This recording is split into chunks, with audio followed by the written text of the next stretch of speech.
Okay, Resonators, so you've been asking for another creepy story, and I found this one in my favorite creepy subreddit called Creepy Encounters. I skimmed through this story to make sure that it would be a good read, and guys, I got freaked out, so I have to read it to you guys. Let me know what you think. Here we go. This story is called The Man I Saw Through My Night Vision Scope. I'm a hunter. I like to hunt wild boar specifically. Even though I've been deer hunting and I've been known to get a turkey for Thanksgiving, I mostly hunt boar. For those of you who don't know, boar are a huge problem in the United States. A sow can have 2 litters a year, and it's not uncommon for a litter to consist of 10 or more pigs. Given that pigs eat anything and everything, it's not hard to see why the Department of Fish and Wildlife makes it legal to hunt them with almost no restrictions. In my state, it's illegal to hunt most large mammals with night or thermal vision scopes, with the exception of boar and coyote. I'd been saving for a year, mostly fun money. It's hard to explain to your wife that a scope that cost literally twice as much as the rifle I was mounting it on was worth it. But I did it. I took it to a range and sighted it in. There was an area that was peppered with boar activity that I knew would be perfect for a night hunt. It was easily accessible in my truck, and it was easy to find spots that I could set up in that overlooked a large, easy to navigate clearing. The night started uneventful, mostly me tinkering with my new toy, cycling through the settings. I was getting a little impatient. I had spotted multiple deer, but they were out of season like I mentioned earlier. So I moved to another spot that I'd seen earlier that probably wasn't much better than my first, but at least it gave me something to do and a new angle to look around with my new scope. After an hour or so of glassing the area, it dawned on me. This spot doesn't have much animal activity at all. No rabbits or owls. The deer that I'd seen were hundreds of yards away. Why was this pocket of land so dead at night but lively in the daytime? I'd set up around 10 p.m. and it was 2 a.m. when I started to think about just packing up. Maybe setting up a target before I left and taking some practice shots. I heard a crunch come from the direction that I came before. I panned my scope over and saw the silhouette of a small bear pushing through the bushes. It's important to note that the scope isn't exactly night vision. It's a thermal scope, kind of like a black and white version of what you would see in Predator movies. I adjusted my range and zoomed in a little. I remember jolting a little when I saw that it wasn't really a bear, it was a man. Because he was so low and hunched over, I thought it looked like a young bear. Is that a game warden?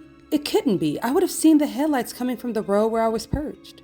And where could he have walked from? I was 30 miles away from anything on public lands. I was about to call out when I adjusted my sights and noticed he was naked. No shoes, no pants, anything. I remember being disturbed by his movements, like a squirrel or something.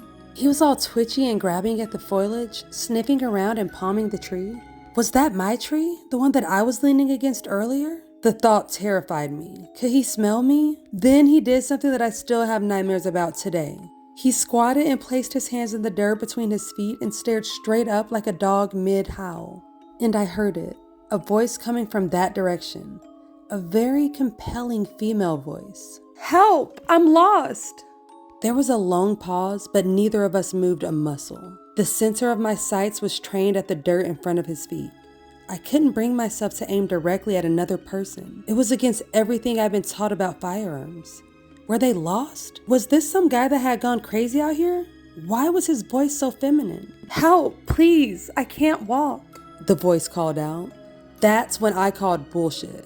When I first saw him, he was walking around with ease. That's a freaking trap. This guy is trying to lure me to him with a damsel in distress routine.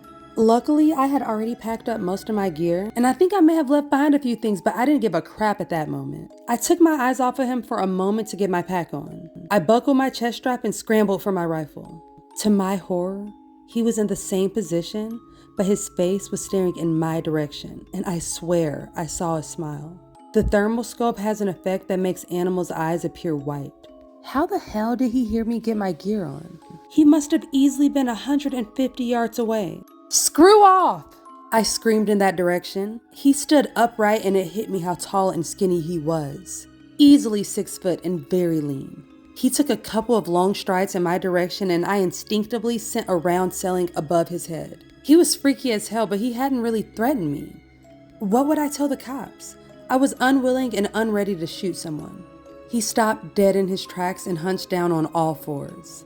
"The next one will fuck you up. Go away." He stayed on all fours, and this time I had my sights trained on the center of him. His eyes were just above the grass like a large cat or something. I was trying to stop my trembling and I knew that my voice cracked a little on my last warning. I was terrified. I know that standoff probably only lasted a minute or two, but it felt like forever. In an instant, he bolted left toward the tree line opposite of the road. So much for not being able to walk. I could barely keep him in my scope with how fast he was moving. He disappeared into the brush and I sent another bullet sailing in his direction. Then I took off. I wasn't far from my truck and I wanted to get out of there. I could hear him in the distance yelling in this weird sound that could have been a laugh or a cry. I threw my rifle in the passenger seat and sped off.